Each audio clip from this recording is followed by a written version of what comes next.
കോൺഫ്ലുവൻസസ് എന്ന തലക്കെട്ടിൽ ഒരുക്കിയ എക്സ്പോയിൽ 100-ലേറെ പ്രദർശനങ്ങളുണ്ടായിരുന്നു. 6 മുതൽ 12ാം ക്ലാസ് വരെയുള്ള 300-ലേറെ വിദ്യാർത്ഥികൾ പങ്കെടുത്തു. 4 ഗ്രൂപ്പുകൾക്ക് കീഴിലാണ് വിദ്യാർത്ഥികൾ പ്രദർശനം ഒരുക്കിയത്. പൂർണ്ണമായും വിദ്യാർത്ഥികളുടെ കണ്ടുപിടുത്തങ്ങളാണ് പ്രദർശിപ്പിച്ചത്. ഒരാഴ്ച സമയത്തിനുള്ളിൽ സ്കൂളിൽ നിന്ന് തന്നെയാണ് വിദ്യാർത്ഥികൾ പരീക്ഷണ പ്രദർശന വസ്തുക്കൾ തയ്യാറാക്കിയത്. പല്ലിന്റെ ഇനാമൽ നഷ്ടപ്പെടുത്താത്ത ടൂത്ത് പേസ്റ്റ് മുതൽ വെള്ളത്തിൽ നിന്ന് വൈദ്യുതി ഉൽപ്പാദിപ്പിക്കുന്നതടക്കമുള്ള പ്രദർശനം കാണാൻ രക്ഷിതാക്കളടക്കം നിരവധി പേരാണ് എത്തിയത്.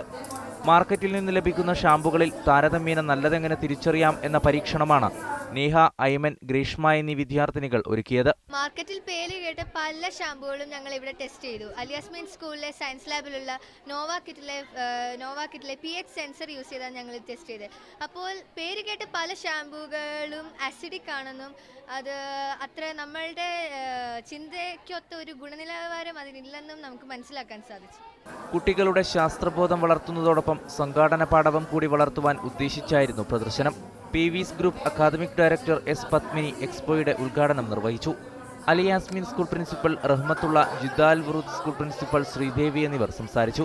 Media 1 Riyadh.